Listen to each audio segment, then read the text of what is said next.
जय माता की जय बगलामुखी माता की जय।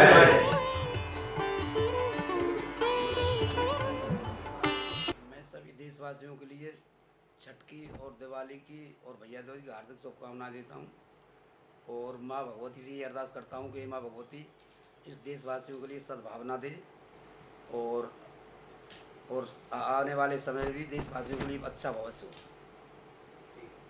तो आप क्या कुछ कहना चाहेंगे?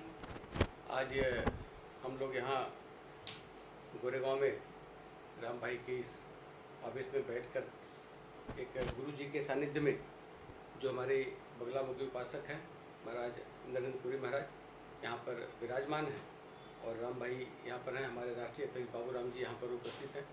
तो मैं सभी देशवासियों को ये अपनी तरफ से साधुवाद देता हूँ, शुभेच्छा करता हूँ कि सब लोग दीपावली अभी बीती है जो मंगलमयी कामना के साथ बीत गई और गोवर्धन पूजा कल बीती है और आज भाई दूज है जो भाई बहन का एक पवित्र रिश्ता है।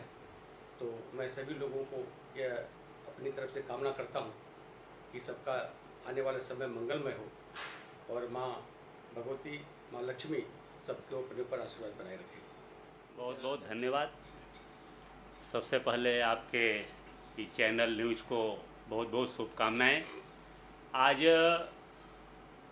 हम जहाँ पे आज बैठे हैं हमारे बड़े भैया राम कुमार पाल जी का यह जो कार्यालय है, यह एक हमारे राम कुमार भैया जी एक हिंदुत्व के रक्षक और पाल समाज के शिरोमणि हैं और यह इनका स्थान जो है यह एक हमारे लिए तीर्थ के समान है।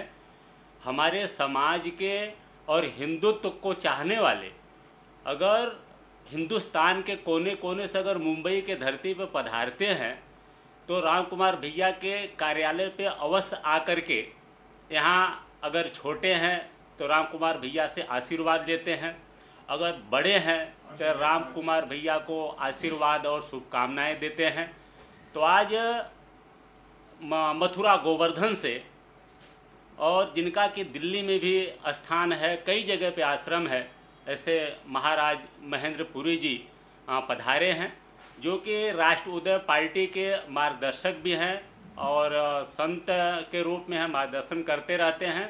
तो आज का ये जो संगम है, एक तो संत का आगमन हुआ है और हमारे शिरोमणि राम कुमार भैया जी के इस पावन पवित्र स्थान पे और हमारे समाज के सुप्रसिद्ध समाज सेवक मार्गदर्शक राष्ट्र उदय पार्टी के राष्ट्रीय प्रवक्ता माननीय बड़े भैया राम कुमार पाल जी हैं और छोटेलाल भाई साहब हैं और भाई साहब हैं। तो मैं आज आपके चैनल के माध्यम से समस्त देशवासियों को मैं यहाँ से एक निवेदन करना चाहूँगा, चूँकि हम छोटे हैं मार्गदर्शन तो नहीं कर सकते। निवेदन है कि हिंदुस्तान की एकता और भाईचारा को बनाए रखें, चूँकि हमारी एकता भाईचारा ही हमारे देश की ताकत है। तो इसी संदेश के साथ मैं पुनः आप सभी को बहुत बहुत शुभकामनाएं और बधाई देता हूँ। नमस्कार।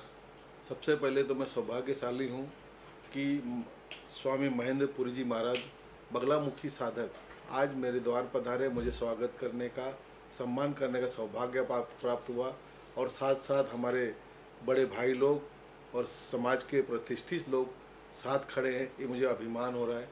और इसके साथ साथ मैं कहना चाहूँगा कि भारत के सभी हमारे स्वजाति बंधुओं को और सारे लोगों को शुभकामनाएं देना चाहूँगा शुभ नवरात्रि की और नए वर्ष की।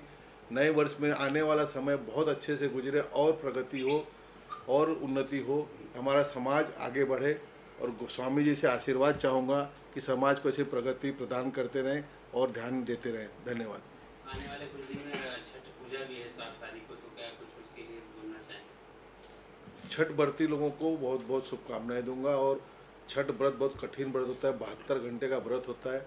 मैं यहाँ 3-3, 4-4 संस्थाओं से छठ के जुड़ा हूँ और सेवा रहती है और अभी साड़ी का वाटअप भी हमारे सिन्हा साहब के थ्रू चालू है। और इसमें छठ में एक सिस्टम है कि जो छठ व्रती होता है वही साड़ी ग्रहण करता है या कोई चीज़ ग्रहण करता है, इतना सिस्टम इतने सिस्टमेटिक है। और छठ में अगर किसी छठी मैया का व्रत नहीं करो ऐसी कोई चीज़ लेता है तो उसको छठी मैया रिजल्ट भी देती है, ये मैंने देखा है। इस वक्त चुनाव तो गठबंधनों में है, लेकिन खासकर दो पार्टियों के अस्तित्व का सवाल है, यूबीटी और अजीत दादा पवार। अगर इन्होंने सीट नहीं तो इनका अस्तित्व खत्म हो जाएगा। बाकी गठबंधनों का है और हर सीट पे लड़ाई है, किसी की लहर नहीं है। लेकिन जो चल रहा है, जो चीज़ें चल रही हैं, उस हिसाब से भाजपा परिवार ही आएगा, ऐसा मुझे उम्मीद है। तो क्या फिर से फडणवीस जी यहाँ के मुख्यमंत्री बनेंगे महाराष्ट्र से? फडणवीस जी नहीं, अगले 2029 में बनेंगे। इस बार गठबंधन से ही चलेगा और गठबंधन ही के राज होगा। एकनाथ शिंदे के नेतृत्व में चुनाव लड़ा जा रहा है, वही आगे बढ़ेंगे। लेकिन चुनाव बड़ा कठिन है, हर सीट पे कटोकटी की बात है। जनता से क्या अपील होगी आपकी चुनाव को लेकर? जनता से क्या कुछ अपील करना चाहेंगे? जनता से तो हम कहीं अपील करना जाएंगे कि जनता जनार्दन, आप पढ़ेगा भारत और फिर कांग्रेस के छाती पे चढ़ेगा भारत। जो पूर्व की योजनाएं हैं, जो बोर्ड्स हैं, उनका नाम तो नहीं लेता, लेकिन एक अपील जरूर करता हूं कि जो पूर्व में योजनाएं एक अल्पसंख्यक को दी गई है, वो बहुसंख्य में जो गरीब है उनको भी दी जाए। जैसे मेरा समाज ही बहुत पिछड़ा हुआ है, कौन सा बोर्ड दिया?